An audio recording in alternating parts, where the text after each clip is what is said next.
Hi hello నమస్తే welcome to విజయ మా ఊరు ఆడియో బుక్స్ ఛానల్. నేను విజయలక్ష్మిని. ఫ్రెండ్స్, నవల స్రవంతిలో ఈరోజు మరో చక్కటి నవలతో మళ్ళీ మీ ముందుకు వచ్చానండి. ఈరోజు మీకు వినిపిస్తున్న నవల మాతృదేవోభవ, శ్రీమతి పెబ్బిలి హైమవతి గారి నవల. మరి ఈరోజు మీకు వినిపిస్తున్నాను శ్రీమతి పెబ్బిలి హైమవతి గారి మాతృదేవోభవ నవల ఆడియో మొదటి భాగం.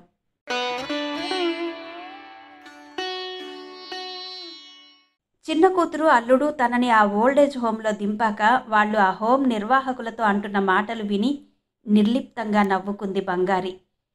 తప్పనిసరి పరిస్థితుల్లో మా అమ్మని ఇక్కడ ఉంచుతున్నామండి, జాగ్రత్తగా చూస్తారు కదూ, మీ మీద నమ్మకంతోనే వెళ్తున్నాము అంటూ కన్నీరు పెట్టుకుంటున్న కూతురు వైపు భావశూన్యంగా చూసింది బంగారి.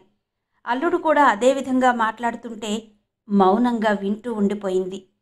తల్లి మోగవేదన తెలిసిందే అయినా ఏమీ చెయ్యలేని నిస్సహాయత గౌరిది. తల్లి కళ్ళలో కదలాడే వేనవేల ప్రశ్నలకు జవాబు చెప్పలేక బాధతో కళ్ళు వాల్చేసింది. ఆ తరువాత తల్లి దగ్గరకు వచ్చి, అమ్మా, జాగ్రత్తగా ఉండు, శుభ్రంగా అన్నం తిను, మా ఇంట్లోలాగా ఇక్కడ నువ్వు ఒక్కతివి ఉండనవసరం లేదు, నీకు చాలామంది తోడున్నారిక్కడ, వీళ్ళంతా మనకు కావలసిన వాళ్లే, నేను మళ్ళీ వస్తాను అంటూ అప్పగింతలు పెడుతున్న కూతురి వంక దిగులుగా చూసింది బంగారి. చిన్నప్పుడు తానెక్కడికైనా వెళ్ళి ఇంటికి కాస్త ఆలస్యంగా వస్తే చాలు, వీధి గుమ్మంలో నుంచుని తన కోసం ఎదురుతెన్నులు చూసే గౌరి ఇవాళ తనని ఇక్కడ దించి మభ్యపెట్టి వెళ్ళిపోతోంది. వాళ్ళు తనని ఎక్కడికి తీసుకువచ్చారో తను గ్రహించలేదనుకుంటోంది. పిచ్చిది అనుకుంది భారంగా బంగారి. అయినా చావని ఆశతో, మళ్ళీ ఎప్పుడొస్తావమ్మా అని అడిగింది బంగారి గౌరి వంక దిగులుగా చూస్తూ. తల్లి ప్రశ్న వినడంతోనే గౌరి మనసు ద్రవించిపోయింది. చివరికి ఎలాగో గొంతు పెగుల్చుకుని, వస్తానమ్మా, 4 రోజుల్లో మళ్ళీ వస్తాను అంటూ బయటికి నడిచింది, వస్తున్న ఏడుపును దిగమింగుకుని. వెళ్తున్న కూతురు అల్లుడు వంక అలా చూస్తూ ఉండిపోయింది బంగారి. హోంలో పనిచేస్తున్న మరియమ్మ వచ్చి, పదండమ్మా లోపలికి, చలిగాలి వేస్తోంది అంటూ బంగారిని లోపలికి నడిపించుకు వెళ్ళింది. గదిలోకి వచ్చాక మంచం మీద నిస్త్రాణంగా వాలిపోయింది. సముద్ర కెరటాల్లా దుఃఖం ముంచెత్తి వేసింది బంగారిని. భగవంతుడా, నేనేం తప్పు చేశానని నాకింత శిక్ష విధించావు అంటూ కనిపించని దేవుణ్ణి ఆక్రోశంగా ప్రశ్నించింది. నిజమే, నేనెక్కువ కాలమే బ్రతికాను, నా వయస్సు ఇప్పుడు 86 సంవత్సరాలే, కాదనను. ఇంతకాలం బ్రతకడం నా తప్పైతే నాకింత ఆయుర్దాయం ఇవ్వడం నీ తప్పు కాదా తండ్రి? జీవితమంతా కష్టాలతోనూ బాధలతోనూ గడిచిపోయింది. నా పిల్లలు, వాళ్ల భవిష్యత్తు బాగుంటే చాలని ఎన్నో కలలు కన్నాను. వాళ్ళని వృద్ధిలోకి తెచ్చేందుకు నేను, నా భర్త రెక్కలు ముక్కలు చేసుకుని అహర్నిశలు పాటుపడ్డాను.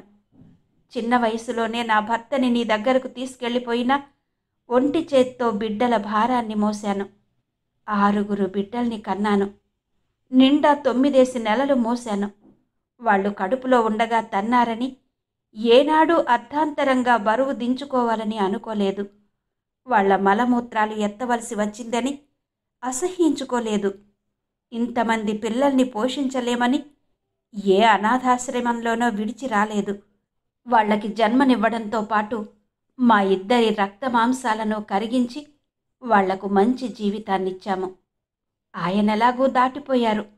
ఈ అవసాన దశలో పిల్లల చల్లని నీడలో కన్నుముయ్యాలనుకున్నాను. నా కోరికలో న్యాయం లేదా తండ్రి? న్యాయమైన నా కోరిక వాళ్లకు అత్యాశలా ఉందేంటి స్వామి? ఎందుకంటే వాళ్లే ముసలి వాళ్ళైపోయారట, నా భారాన్ని మోయలేరట, వాళ్లకే బోలెడు సమస్యలున్నాయట. ఇంతమంది బలగ ఉన్నారు నాకు. తలొకరు తలొక చెయ్యి వేసి ఇంత ముద్ద పెడితే నా తనువు వెళ్ళిపోతుందే. కానీ ఎంత నిర్దాక్షిణ్యంగా అందరూ కలిసి నన్నిక్కడ చేర్చి వెళ్ళారు. నాది నాది అనుకున్నది నీది కాదురా అన్నాడొక పెద్ద ఆయన. నిజమే, నేను కడుపారా కన్న బిడ్డలు, నేను నా భర్త కష్టపడి కట్టుకున్న ఆ ఇల్లు ఏదీ నాది కాదంటూ ఈ రోజున నా పిల్లలే నన్ను వీధిలోకి నెట్టారు. జీవితమంటే ఇంతేనా స్వామి? తలుచుకున్న కొద్దీ బంగారికి దుఃఖం కట్టలు తెంచుకుని వస్తున్నది. ఇంతకాలం బ్రతికినందుకు నా పిల్లలు నాకు విధించిన శిక్షన్నమాట ఇది. ఇక చావు కోసం ఎదురు చూస్తూ నా అన్న వాళ్ళు లేకుండా చచ్చేదాకా ఈ ఆశ్రమంలో గడపవలసిందే. బ్రతికి ఉండగా నన్నెవరూ ఇంక ఇంటికి తీసుకువెళ్లరు అనుకుంది బంగారి కుమిలి కుమిలి ఏడుస్తూ. ఆమె కళ్ల ముందు అలలు అలలుగా గతమంతా కదిలాడింది.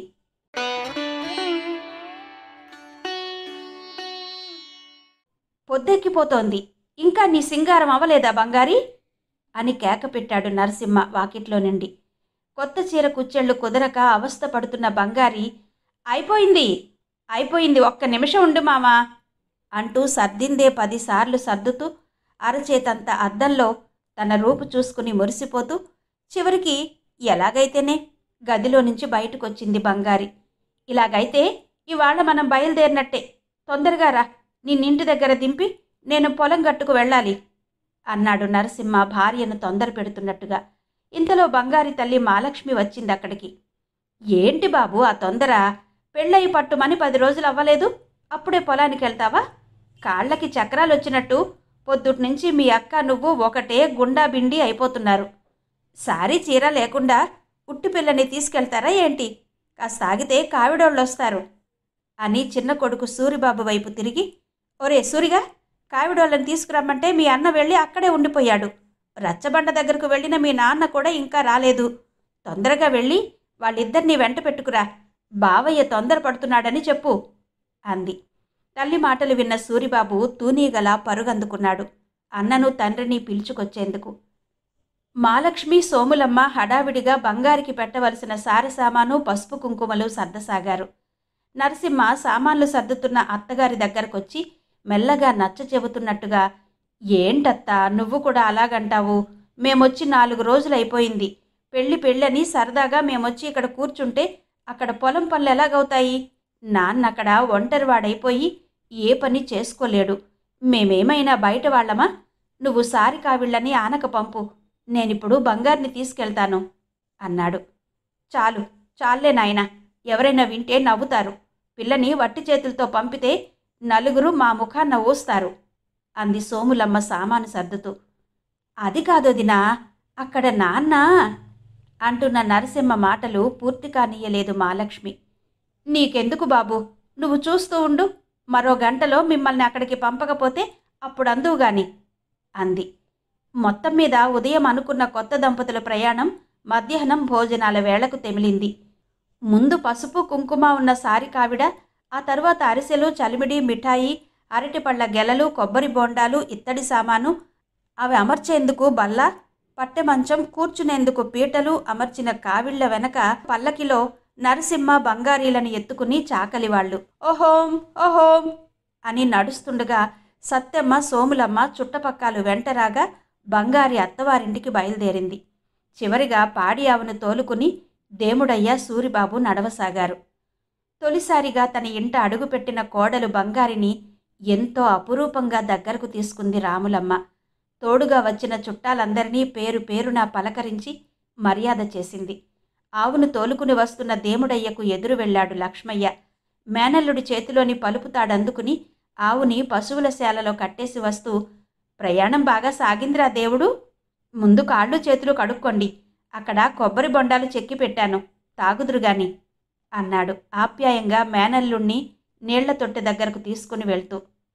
ఒరే దేవుడు, నాన్న రాలేదేంట్రా అని అడిగింది రాములమ్మ నిష్ఠూరంగా మేనల్లుడి వంక చూస్తూ. అందరూ ఒక్కసారే కట్టగట్టుకొచ్చేస్తే అక్కడ గొడ్డు గోదాని ఎవరు చూస్తారత్తా, అమ్మా నాన్న మరోసారి వస్తారులే అన్నాడు దేముడయ్య. ఈసారి ఉన్న సంబరం మళ్ళీ మళ్ళీ వస్తుందేంట్రా? మా అన్నకిష్టమని పాకం గారెలుండాను, వేట మాంసం వండాను, చూడు వాడు వచ్చాడు కాదు అంది బాధగా రాములమ్మ. అయితే అన్నీ మీ అన్నకే గాని మా కోసం ఏం వండలేదా అత్తా అన్నాడు దేముడయ్య ఎగతాళిగా. ఓరెందుకు వండలేదురా, నీకోసమని మీ అత్త కోడి మాంసం గారెలు వండింది, మట్టగిడసల పులుసు పెట్టింది, ఇంకా ఏంటి కావాలో చెప్పరా బాబు అన్నాడు లక్ష్మయ్య మేనల్లుడు వీపు మీద చరుస్తూ. ఒరే తమ్ముడు, కోడి మాంసం గారెలు వండి పెడితే అర్థమేంటో తెలిసినా అవి తినేసి వెంటనే వెళ్ళిపోమ్మని అంది సోములమ్మ నవ్వుతూ. ఓసి నీ కడుపుడక, నా మేనల్లుడికి నాకు తగు పెట్టేస్తావేంటే? సరే, నీ కొత్త గెంజి పోసి పెడతానులే, 10 రోజులు ఉండిపోయి ఇక్కడ అంది రాములమ్మ నవ్వుతూ. అలాగే నన్ను 10 రోజులు ఇక్కడ ఉంచేసుకుంటే అక్కడ పెద్ద కొడుక్కి కూడెవరు పెడతారు అంది సోములమ్మ నవ్వుతూ. మరెలాగే నీతో కాలికేస్తే ఏలికి ఏలికేస్తే కాలికి అంటావు అంది రాములమ్మ మేనకోడలి నెత్తిన చిన్న మొట్టికాయ వేస్తూ. ఆ రోజు మరునాడు చుట్టపక్కాలతో బంగారి తెచ్చిన సారె పంపకాలతో హడావిడిగా గడిచిపోయింది. పనిపాటులు చేసుకునే వాళ్లకు ఎల్లకాలం విందులు వినోదాలతో కాలం గడిపేందుకు కుదరదు కదా. నోట్లోకి 5 వేళ్ళు పోవాలంటే పనిపాటలు చేసుకోక తప్పదు. నరసింహది ఒకప్పుడు అంతో ఇంతో ఉన్న కుటుంబమే. వచ్చేపోయే చుట్టాలతోనూ ఆడపిల్లల పెళ్లిళ్లు చేసి కింద మీద చూసుకోకుండా ఖర్చు చేయడం వలన ఆ పైన వానలు లేక పంటలు పండక కరువులేర్పడి లక్ష్మయ్య కాలంలో 6 ఎకరాల పొలం నరసింహ చేతికొచ్చేసరికి 2 ఎకరాలకు పడిపోయింది. దాంతోపాటు ఆఖరి చెల్లెలు ముత్యాలు పెళ్లి బాధ్యత కూడా నరసింహ మీద పడింది. మొదట్లో నరసింహకేమీ లేదని బంగారినిచ్చి చెయ్యడానికి ఒప్పుకోలేదు రంగయ్య దంపతులు. మేనరికాన్ని వదిలేసి బంగారికి పై సంబంధం చేస్తే నేను నీ ఇంటి ముందే ఉరుపోసుకు చస్తానని బెదిరించి రాములమ్మ బంగారిని తన కోడలిగా చేసుకుంది. ఇప్పటి రోజుల్లాలా అప్పుడు అంటే 70-80 ఏళ్ల క్రితం వరకట్నాల బాధ లేదు. ఉన్న పనిపాటలు చేసుకునే వాళ్ళకి అసలే లేదు. పైగా ఓలి ఇచ్చి గాని నగా నక్ట్రా పెట్టి గాని కోడల్ని తెచ్చుకోవడమో చేసేవారు. కానీ రాములమ్మ గడుసుగా మాకున్నది ఒక్క కొడుకు, మాకున్నదంతా వాడికే, ప్రత్యేకంగా మేము పెట్టేదేమీ లేదు అంటూ మసిపూసి మారేడుకాయ చేసి బంగారికి ఏమీ పెట్టకుండానే కోడలిగా తెచ్చేసుకుంది.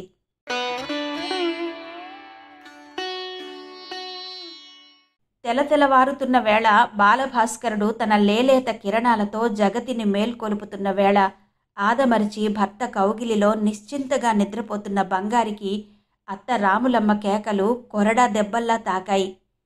ఒసే బంగారి, ఇంకా పడుకునే ఉన్నావా? లేలే, అవతల నేను పాలు తీయాలా. తొందరగా లేచి పాకలో పేడకళ్ళవి తీసి అంతా శుభ్రంగా తుడిచెయ్యి అంది ఆజ్ఞాపిస్తున్నట్టుగా రాములమ్మ. అత్తగారి కేకలతో అదురు పుట్టిన బంగారి దిగ్గున లేచి కూర్చుంది. భార్య లేవడంతో నరసింహ కూడా లేచాడు పక్క మీద నుంచి. ఏంటే బంగారి అంటూ. ఏం లేదు మామా, పాచి పని ఎక్కడిదక్కడుండిపోయిందని మీ అమ్మ కేకలేస్తోంది. లే, పక్క బట్టలు ఎత్తుతాను అంది బంగారి. అబ్బా, ఇంకా ఎక్కడి చీకట్లక్కడే ఉన్నాయి, రావే ఇంకాసేపు పడుకుందాం అన్నాడు నరసింహ భార్య చెయ్యి పట్టుకుని మీదికి లాక్కుంటూ. చాలే, ఇప్పుడు గాని నేను లేచి వెళ్ళకపోతే మీ అమ్మ పాక పీకి పందిరేస్తుంది. లేలే, నువ్వు మాత్రం పొలానికి వెళ్ళవేంటి అంటూ చెయ్యి విడిపించుకుని లేచింది బంగారి. సరే, పక్కలు నేనెత్తి పెడతాను గాని నువ్వెళ్ళు అన్నాడు నరసింహ. బంగారి లేచి బయటకొచ్చింది. పాక శుభ్రం చేసి వాకిలి ఊడ్చి కళ్ళాపి జల్లి ముగ్గులు పెట్టింది. తీసిన పేడంతా పిడకలు చరిచి కాళ్ళు చేతులు కడుక్కుని పైట కొంగుతో చేతులు తుడుచుకుంటూ వచ్చింది బంగారి. అప్పటికే రాములమ్మ అందరికీ పెరుగులు వేసి చద్దన్నాలు పెట్టేసింది. బంగారిని చూడ్డంతోనే, వచ్చావా? ఏ పని చేస్తే ఆ పని దగ్గరే నిద్రవుతావు. ఏడుపుగాళ్ల పెద్దమ్మ 2 చెరుపుదినా 3 చెరుపుదినా అని చురుకులేదు, తినడానికి మాత్రం 3 పూట్ల తయారైపోతావు అంటూ కంచు గిన్నెతో చద్దన్నాన్ని టక్కున చప్పుడయ్యేలా బంగారి ముందు పెట్టింది రాములమ్మ. పనిచేసి అలసిపోయిన బంగారి ఎంతో ఆకలితో వచ్చిందక్కడికి. అత్తగారి మాటలతో బంగారి మనసు చివుక్కుమంది. ఆ పూటకింక తినలేక గిన్నె ముందు పెట్టుకుని కెలుకుతూ కూర్చుంది. పనిలో పడితే తిండి ధ్యాస ఉండదని తాను తినేదాకా వెంటపడే తల్లి గుర్తొచ్చింది ఇప్పుడు బంగారికి. పనిపాటలనేవి బంగారికేం కొత్త కాదు. బంగారి ఏ పని చేసినా తల్లే కాదు, ఇరుగు పొరుగు కూడా ఎంతో మెచ్చుకునేవారు. ఎంత పనిమంతురాలో బంగారి, ఏ పనైనా క్షణంలో చేసేస్తుంది. ఇది పని చేసిందా లేదా అన్నట్లుంటుంది అనేవారు. అలాంటిది ఇక్కడ ఎంత పని చేసినా మెప్పు లేకపోగా రోజూ తిట్లే మిగులుతున్నాయి. బంగారి పెరుగు లేకపోతే చద్దన్నం తినదని రంగయ్యతో పోట్లాడి మరీ ఆవును తోలించింది మాలక్ష్మి. కానీ అందరికీ పెరుగు వేసి పెట్టిన రాములమ్మ కోడలి దగ్గరకొచ్చేసరికి గిన్నె కడిగిన నీళ్లు తప్ప పెరుగన్న మాటే లేదు. అయినా ఏ రోజు బాధపడలేదు బంగారి. కన్నవారింట్లోలా అత్తవారింట్లో ఉండదని సర్దుకుపోవాలని తల్లి చెప్పిన మాటలు వేదవాక్కుగా గుర్తుపెట్టుకుంది బంగారి. అయినా ఏదో విధంగా అత్తగారితో మాట కాయని రోజు లేదు బంగారికి. ఏదో తిన్నాననిపించి ఉబికి వచ్చే కన్నీటిని అదిమి పెడుతూ గిన్నె పట్టుకుని అక్కడి నుంచి లేచి వెళ్ళి మిగతా అన్నాన్ని కుడితి తొట్లో వేసేసింది. ఇదంతా చూసిన నరసింహ ఉండబట్టలేక, ఎందుకే దాన్నలా గదమాయిస్తావు? పొద్దుట్నుంచి పాచి పనంతా అదొక్కరిదే చేసుకొచ్చింది. నువ్వు గాని ముత్యాలు గాని ఒక్క చెయ్యన్నా వేశారు కారు, ఇంకా పని తొందరగా చేయలేదని తిడతన్నావు అన్నాడు నిష్ఠూరంగా. మంచం మీద కూర్చుని చోద్యం చూస్తున్న చెల్లెలు ముత్యాల వైపు నిరసనగా చూస్తూ, ఏంట్రోయ్ అప్పుడే పెళ్ళాన్ని వెనకేసుకొస్తున్నావు? అది ఏమందో మాకో పామేసిందేంట్రా నీకు? నోరు మూసుకుని నీ పని నువ్వు చూసుకో అని కొడుకును విదిలించేసింది రాములమ్మ. ఇక తల్లికి చెప్పే ధైర్యం లేక, తల్లి ముందు భార్యను ఓదార్చే అవకాశం లేక నిస్సహాయంగా బంగారి వంక చూస్తూ పొలంలోకి వెళ్ళిపోయాడు నరసింహ తండ్రి వెంట.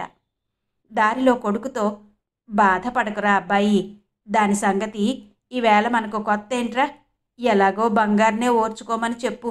మీ అమ్మ నోటికి ఈ ఇంట్లో ఎవరు ఆగలరు చెప్పు అన్నాడు లక్ష్మయ్య ఓదార్పుగా. కొడుకు కలగజేసుకోవడంతో ఉత్తపుణ్యానికే కోడలిపై మరింత కసిరేగింది రాములమ్మకి. చీటికి మాటికి తిట్టడం, సాధించడం, అడపదడప మేనకోడలన్న ధీమాతో చెయ్యి చేసుకోవడం, అది కాకపోతే వీధిలో నలుగురిని పిలిచి, చూడండమ్మా మా కోడలేం చేసిందో అంటూ యాగి చేయడం నిత్యకృత్యమైపోయింది. కాపురానికి వచ్చిన కొత్తలో ముత్యాలు వదినా వదినా అంటూ బంగారి వెంట వెంటే తిరిగేది. ఇద్దరూ కలిసి ఇంటి పనులు తొందరగా తెముల్చుకుని పొలం గట్టుకెళ్ళి పచ్చి వేరుశనగ గుత్తులు, మొక్కజొన్న పొత్తులు తెచ్చుకుని కాల్చుకుని కబుర్లు చెప్పుకుంటూ తినేవారు. చుట్టుపక్కల ఉన్న తమ ఈడు వాళ్లని పోగు చేసి చింతపిక్కలాట, అష్టాచెమ్మలాడుతూ కులాసాగా పొద్దుపుచ్చేవారు సమయాన్ని. కానీ రాను రాను తల్లి వదిన పట్ల చూపించే అనాదరణ చూసిన ముత్యాలికి బంగారి పట్ల ఉన్న ఇష్టం స్థానే చులకన భావం చోటు చేసుకుంది. దాంతో బంగారితో ఆటపాటలు బంద్ చేయడమే కాక పనిపాటల్లో కూడా సాయం చేయడం మానుకుంది. భర్త కోసం, మామగారి కోసం రోజు మధ్యాహ్నం పూట భోజనం పొలానికి తీసుకెళ్లేది బంగారి. భోజనాలయ్యాక భార్యాభర్తలిద్దరూ ఏ చెట్టు నీడనో కూర్చుని చెరుకు గడలు నములుతూ కబుర్లాడుకునేవారు. సాయంత్రం తిరిగి ఇంటికి వస్తూ పొయ్యిలోకి పుల్లా పుడక ఏరుకుని మోపు కట్టుకుని ఇంటికి తెచ్చేది బంగారి. అయితే రాములమ్మ తాను ఇంటి దగ్గర చేసే చిన్నలన్నీ కోడలు కొడుకుతో ఎక్కడ చెబుతుందోనని బెదురుతూ వాళ్ళిద్దరూ అక్కడ ఏం మాట్లాడేసుకుంటారోనన్న అనుమానంతో బంగారిని ఇంటి వద్దనే ఉంచి తాను గాని ముత్యాలు గాని భోజనం పట్టుకుని పొలం వెళ్లడం మొదలుపెట్టారు. ఈ మార్పు నరసింహకి బంగారికి ఎంత బాధ కలిగించినా ఎందుకులే గొడవ పడడమని ఎవరూ పెదవి విప్పలేదు. ఇక బంగారి నరసింహలకు మిగిలిన ఏకాంతం రాత్రిపూటే. పొద్దంతా పనిచేసి అలసి వచ్చిన మనిషితో నా గోడేం చెప్పుకుంటానులే అని బంగారి మనసుకు ఎంత కష్టంగా అనిపించినా లోపల బాధపడేది తప్ప పెదవి విప్పేది కాదు. బంగారి ఏమీ చెప్పకపోయినా తల్లి తత్వం తెలిసిన నరసింహ ఏమీ చెయ్యలేని నిస్సహాయతతో అంతా తెలిసి కూడా మిన్నకుండిపోయేవాడు. పొలాల్లో కోతలు, కుప్పలు సమయం కావడం వలన పగలు రాత్రి నరసింహ, లక్ష్మయ్య పొలంలోనే ఉండిపోతున్నారు. ఇంటిల్లిపాది ఊపిరాడని పనులతో సతమతమైపోతున్నారు. వాళ్ళకున్నదే చారెడు నేల. దానిలో కూలి వాళ్ళని పెట్టి ఎక్కడ చేయిస్తారు? అంతా స్వంతంగా చేసుకోవడమే. ఈ ఏడాది కోడలు అదనంగా ఉండడంతో పైవాళ్ళొకరిద్దరికి ఇచ్చే కూలి కూడా మిగిలింది. దాంతో రాములమ్మ తనకి తన కూతుళ్ళకి బట్టలు కొన్నది. వాళ్లతో పాటు బంగారికి కూడా చీర కొంటుందేమోనని బంగారి, నరసింహ ఎంతో ఆశగా ఎదురుచూశారు. తనింత కష్టపడి పనిచేస్తున్నందుకు వాళ్లతో పాటు తనకి కొంటే పండగకు పుట్టింటికి వెళ్ళినప్పుడు ఆ చీర అందరికీ గొప్పగా చూపించవచ్చని ఆశపడిన బంగారి ఆశ నిరాశగానే మిగిలిపోయింది. కళ్ళంలో నూర్పులవుతున్నాయి. అన్నాల వేళ కావడంతో ధాన్యం తూర్పారబడుతున్న నరసింహ, లక్ష్మయ్య పనులు చాలించి వచ్చారు. చేటలతో ధాన్యం అందిస్తున్న ముత్యాలు, బంగారి కూడా కాళ్ళు చేతులు కడుక్కుని ఆవురావురుమంటూ వచ్చారు అన్నాల తట్టల దగ్గరకు. పని దగ్గర ఒకలా, తిండి దగ్గర ఒకలా చూసే రాములమ్మ అన్నం వడ్డిస్తూ బంగారిపై ఏవేవో విసురులు విసరసాగింది. నరసింహ, ఇవాళ ఎలాగో గింజ ఇంటికి చేరిపోద్ది కాబట్టి రేపు అక్కల ఇంటికెళ్ళి వాళ్ళిద్దరినీ పండక్కి పిలుచుకొచ్చిరా బాబు అంది రాములమ్మ. అది విన్న ముత్యాలు, అవునమ్మా, మరి అన్నయ్య వదిన పండక్కి వెళ్ళరేంటి అంది దీర్ఘాలు తీస్తూ. వాళ్ళు పండక్కి వెళ్ళిపోతే ఇంటికొచ్చిన అల్లుళ్ళకి కూతుళ్ళకి మంచి మర్యాద ఎవరు చూస్తారు? ఇంటి చాకిరీ ఎవరు చేస్తారు? అందుకే వాళ్లను పండగకు పంపే ఉద్దేశమే లేదు రాములమ్మకి. ఆ మాట పైకి తేలకుండా మరో విధంగా దాడి చేసింది రాములమ్మ బంగారి మీద. ఎందుకెళ్లరు? ఎవరొచ్చి పిలిచారని వెళ్తారు? ఏదో ఆ పుస్తిముడేసి తెచ్చుకున్నామా? మరికంతే. ఓ అచ్చటా లేదు ముచ్చటా లేదు. ఎవరూ వంగి తొంగి చూశారు కాదు. దిక్కుమాలినోళ్ళని దిక్కుమాలినోళ్ళు అంటూ తిట్ల దండకం అందుకుంది. తన పుట్టిల్లు కూడా అదేనన్న విషయం మరిచిన రాములమ్మ ఆ తిట్లు తింటూ తిండి తినలేక గిన్నె పట్టుకుని లేచిపోయింది బంగారి అక్కడ్నుంచి. అది చూసిన రాములమ్మ మూతి తిప్పుతూ, పౌరుషానికి ఏం తక్కువ లేదు అంది హేళనగా.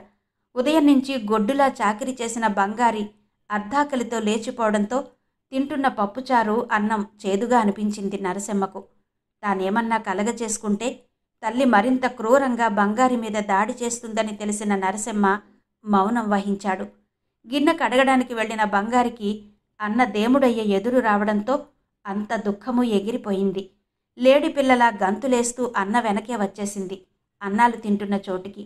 మేనల్లుణ్ణి చూసిన రాములమ్మ తానంతకు ముందు వాళ్లనుద్దేశించి అన్న మాటలకు బిక్కచచ్చిపోయినా అంతలోనే సర్దుకుంటూ, ఏమిరా దేవుడు, బాగున్నావా? అమ్మా నాన్న కులాసాగా ఉన్నారా? రారా అన్నం తిందువుగాని అంటూ పలకరించింది ముఖానికి నవ్వు పులుముకుంటూ. రావోయ్ అల్లుడు అంటూ తన పక్కన చోటు చూపించాడు దేముడయ్యకు లక్ష్మయ్య. లేదు మామా, అన్నం తినే బయలుదేరాను. ఇంటికెళ్తే ఎవరూ లేరు, అందుకని ఇలా వచ్చేశాను అన్నాడు దేముడయ్య. పోన్లే, మంచి పని చేశావు. ఇంతకీ మీ నూరుపులైనా ఎట్రా దేవుడు అడిగాడు లక్ష్మయ్య. అయినాయి మావా, నిన్ననే గింజలింటికి తోలుకెళ్ళాం. పనులు రోజులు కదా, అందుకే బంగారిని చూడ్డానికి కూడా రాలేకపోయాము అన్నాడు దేవుడయ్య సంజాయిషి ఇస్తున్నట్టుగా. మాకు తెలియదట్రా, ఎవరికన్నా ఈ రోజుల్లో తీరుబడి ఎక్కడుంటుంది? ఇదిగో ఉన్నది తక్కువైనా ఇవాళ్ళకి మా నూర్పులయ్యాయి అన్నాడు లక్ష్మయ్య ధాన్యపు రాశి వైపు తృప్తిగా చూస్తూ. కాదా మరి, వ్యవసాయం ఉన్నిట్లో తీరుబడి ఎలాగొస్తుంది? చుట్టరికాయలు చేయడానికి తీరిక ఎక్కడుంటుంది? అయినా నీ చెల్లెలేం పరాయి చోట లేదు కదరా, నా ఇంట్లో ఉన్నా నీ ఇంట్లో ఉన్నట్టే హాయిగా ఉంది అంది రాములమ్మ ప్లేట్ ఫిరాయిస్తూ. రాములమ్మ మాటలు విని తండ్రి కొడుకులు ముఖాలు చూసుకున్నారు. అవునరా దేవుడు, ఈ ఏడు పంటలాగుందిరా మీకు అన్నాడు లక్ష్మయ్య కుతూహలంగా. మాకు నీటి సదుపాయం తక్కువ కదా మామా, ఎకరానికి 20-25 వచ్చింది. మరి మీకెలా ఉందేంటి అని అడిగాడు దేముడయ్య. మాకు 30 అన్నా వస్తాయి బావా, మాది కాలవ కింద చెక్క కదా అన్నాడు నరసింహ ఉత్సాహంగా. కాలవ కింద కాదు, ఏమీ కాదు. ఈ ఏడాది మన బంగారు చెయ్యి బడబట్టి ఎప్పుడూ లేనంత బాగా పండిందిరా ఈ ఏడు. ఏదన్నా బిడ్డొచ్చినేళ గొడ్డొచ్చినేళ అని ఊరికే అన్నారా పెద్దోళ్ళు, ఇదంతా మన బంగారు అదృష్టం అంది రాములమ్మ గొప్పగా. తాను బంగారిని ఎంతో ప్రేమగా చూస్తున్నట్టుగా మేనల్లుడు అనుకోవాలని. ఆ కాస్త మాటకే దేముడయ్య పొంగిపోయాడు. బంగారిని మేనత్త నిజంగా అభిమానంగా చూస్తున్నదని అనుకున్నాడు. చెల్లెల వైపు మురిపెంగా చూశాడు. బంగారికి కూడా ఏనుగెక్కినంత సంబరమైంది. రాములమ్మ మాటలతో అంతవరకు మనసులో గూడు కట్టుకున్న బాధ నిరాశ మటుమాయమయ్యాయి. అత్త, మా అమ్మ పండక్కి బావని చెల్లిని పంపమన్నది. ఇవాళ బంగారిని నాతో పంపితే బావ పండగ 2 రోజులుందనగా రావచ్చును అన్నాడు దేవుడయ్య ఆశగా మేనత్త వంక చూస్తూ. ఆ మాటలతో అంతవరకు తెచ్చిపెట్టుకున్న ప్రసన్నతంతా ఎగిరిపోయింది రాములమ్మ ముఖంలో నుండి. ఏంట్రా, పండగ మీకే గాని మాకు లేదేంట్రా? మా ఇంటికి అల్లుళ్ళు కూతుళ్ళు వస్తారు. వీళ్ళొచ్చి అక్కడ కూర్చుంటే ఇక్కడ పనులన్నీ ఎవరు చేస్తారా? వాళ్ళు రావడానికి కుదరదు అంది రాములమ్మ కరుగ్గా. అంతవరకు రాలేదు రాలేదు అని సాధించిన మనిషి తీరా పిలుపుకు వచ్చాక ఇలా అనడంతో అక్కడున్న వాళ్ళంతా ఆశ్చర్యపోయారు. బంగారి గాలి తీసిన బెలూన్లా అయిపోయింది. పండగ 4 రోజులైనా పుట్టింట్లో హాయిగా గడిపి రావచ్చని ఆశపడిన బంగారి ఆశ అడియాసయింది. నువ్వలా అంటే నేనేం చెప్పగలనత్తా, వాళ్ళు కొత్తగా పెళ్ళైన వాళ్ళు, మొదటి సంక్రాంతికే పంపనంటే ఎలాగా? అన్నీ తెలిసిన దానివి అన్నాడు దేముడయ్య దీనంగా మేనత్త వంక చూస్తూ. బంగారికి ఏడుపొక్కటే తక్కువగా ఉంది అత్తగారి మాటలు విన్న దగ్గర నుండి. ఎప్పుడో పెళ్ళైన తన కూతుళ్లకు అన్ని ముచ్చట్లు జరగాలని కోరుకునే భార్య కోడలి పట్ల ఇలా కనికరం లేకుండా వ్యవహరించడం లక్ష్మయ్యకు ఎంత మాత్రం నచ్చలేదు. అందుకే, ఎందుకు రార్రా, వస్తారులే, మేనల్లుడివి కదా, మీ అత్త నీతో పరాచకాలు ఆడుతుంది అన్నాడు వాతావరణాన్ని తేలికపరుస్తూ. నరసమ్మ, బంగారి కళ్లతోనే లక్ష్మయ్యకు కృతజ్ఞతలు చెప్పుకున్నారు. భర్త వంక కొరకరా చూసింది రాములమ్మ. తమ మాటల మధ్యలో లక్ష్మయ్య కల్పించుకుని మేనల్లుడికి అలా హామీ ఇచ్చేసినందుకు లోపల రగిలిపోతున్నా పైకేమీ అనలేకపోయింది. క్రింద పడినా పై చేయి తనదిగా ఉండాలన్నట్టు, మాకింకా ఎక్కడి పనులు అక్కడే ఉన్నాయిరా దేవుడు, అందుకని ఇద్దరూ కలిసి ఒక్కసారే వస్తారులే అంది. ఆ మాత్రం దయ చూపించడమే చాలనుకున్నారు బంగారి, దేవుడయ్యలు. ఇంకేమన్నా అంటే మొదటికే మోసం వస్తుందన్నట్టుగా ఇంకేం మాట్లాడలేదు. ఇదంతా ప్రేక్షకుల్లా చూస్తూ ఉండిపోయాడు నరసింహ.